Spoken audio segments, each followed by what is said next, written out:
England had just defeated Croatia 4-2 in one of the most exciting matches of the FIFA World Cup 2026 so far. Harry Kane scored twice. Jude Bellingham continued to show why he is considered the future of English football. Marcus Rashford sealed the victory with a late goal that sent the entire stadium into celebration. But just a few hours after the final whistle, the moment fans were talking about most was not any of those 4 goals. Not Kane, not Bellingham, and not England's impressive performance. Instead, millions of people were arguing about a moment that happened in the 22nd minute. The match suddenly stopped. Players walked over to the technical area. Coaches used the opportunity to deliver tactical instructions, and tens of thousands of fans inside the stadium began booing at the same time, because FIFA had called for a water break. The problem was this: the stadium roof was closed, the air conditioning system was running, and nobody could understand why the match had to be stopped because of the weather. From a football perspective, this was exactly the kind of match FIFA had probably dreamed of when designing the FIFA World Cup 2026. A packed stadium in Dallas, 2 of Europe's most historic national teams. A high-tempo contest filled with constant attacks and counterattacks. England started confidently and scored the opening goal early. Croatia refused to back down and kept applying pressure. Fans in the stands were watching a match that truly felt worthy of the World Cup stage. The atmosphere inside the stadium grew more intense with every passing minute. Then, in the 22nd minute, the game was suddenly interrupted. The referee signaled for a mandatory water break. Players headed toward the technical area. Medical staff brought water onto the field. Television broadcasters switched camera angles. Electronic advertising boards continued running. The match was paused for several minutes. Under normal circumstances, that would have seemed completely reasonable. FIFA introduced water break regulations to protect players competing in extreme weather conditions. Very few people object to prioritizing athletes' safety. But this time was different. AT&T Stadium is a roofed stadium. The roof was completely closed. The air conditioning system was operating. And that was exactly what led many people to start asking questions. The boos began almost immediately. At first, it was only a few scattered reactions. Then the noise grew louder and louder until it echoed throughout the entire stadium and became clearly audible on the live television broadcast. What frustrated many people was not the water break itself. What frustrated them was the feeling that FIFA's explanation did not match what they were seeing with their own eyes. Fans looked up at the roof. It was completely closed. They felt the temperature inside the stadium. There was no blazing sun. There were no signs of extreme weather conditions. No player appeared to be struggling because of the heat. So why was the match still being stopped? Within minutes, social media exploded. One widely shared post read, "The roof is closed. The air conditioning is on. So what exactly are we taking a water break for? I hate this American-style World Cup." The post quickly received tens of thousands of interactions, and it perfectly reflected the feelings of many supporters. At that point, the debate was no longer about drinking water. It had begun to revolve around a much larger question. Is football still being run for the fans and the players, or is it increasingly being adjusted to serve television networks, sponsors, and commercial agreements? Nobody had proof that this was the case. But in sports, perception is often just as powerful as reality.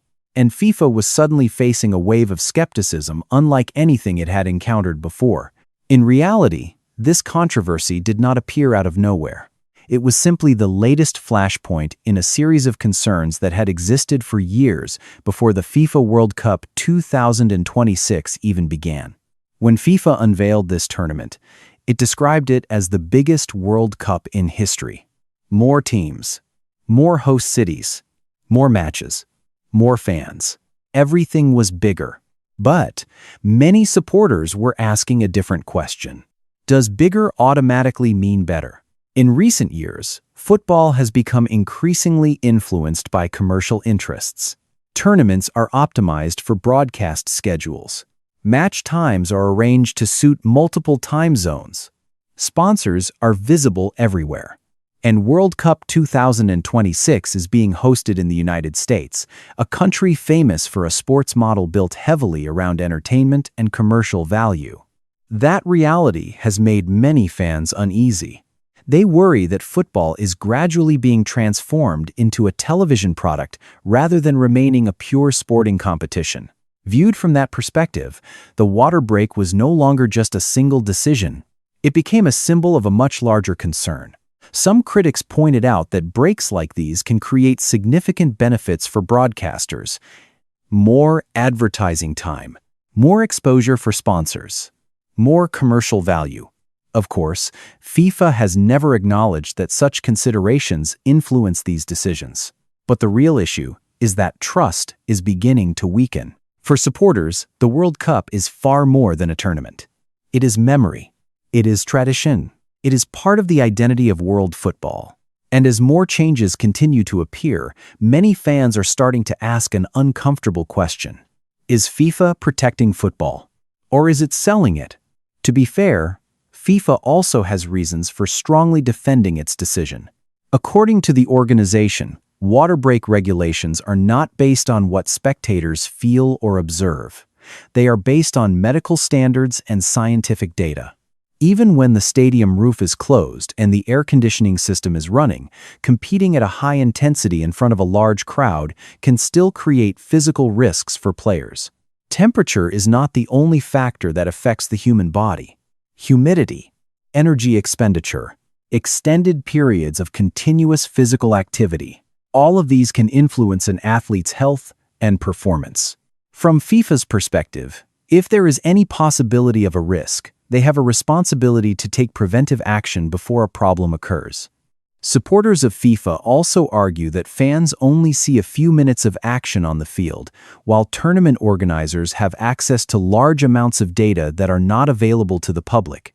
If a player were to suffer a serious health issue, and FIFA had failed to implement preventive measures, the organization would be the first to face criticism. In other words, FIFA would rather be accused of being overly cautious than be forced to explain itself after a preventable tragedy. And, from that point of view, the decision to implement a water break can be seen as entirely reasonable. But critics see the situation in a completely different way.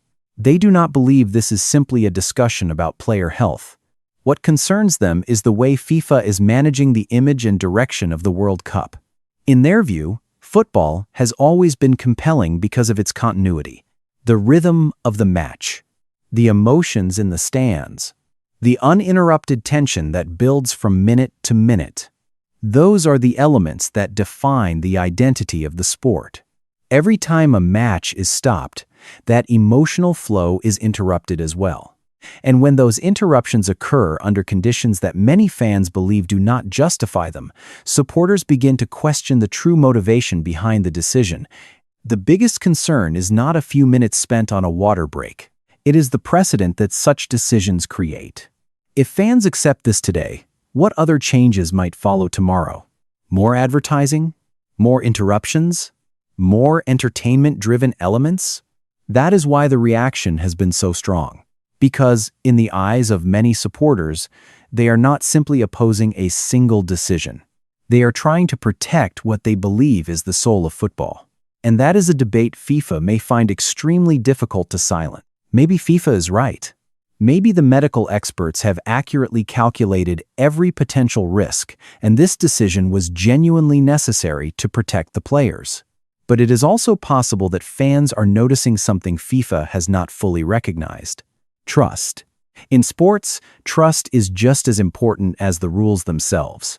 When supporters begin to question the reasoning behind decisions, even the most reasonable actions can become the center of controversy. The FIFA World Cup 2026 has only just begun. There are still many matches left to play. But after the night England defeated Croatia, a much bigger question emerged. And it is a question FIFA may have to answer throughout the remainder of the tournament. What do you think? Is FIFA making the right decision by putting player safety above everything else? Or do you believe breaks like these are pushing the World Cup further away from the identity that has always made football special? Share your thoughts in the comments below. I would genuinely like to know where you stand on a debate that is dividing football fans around the world.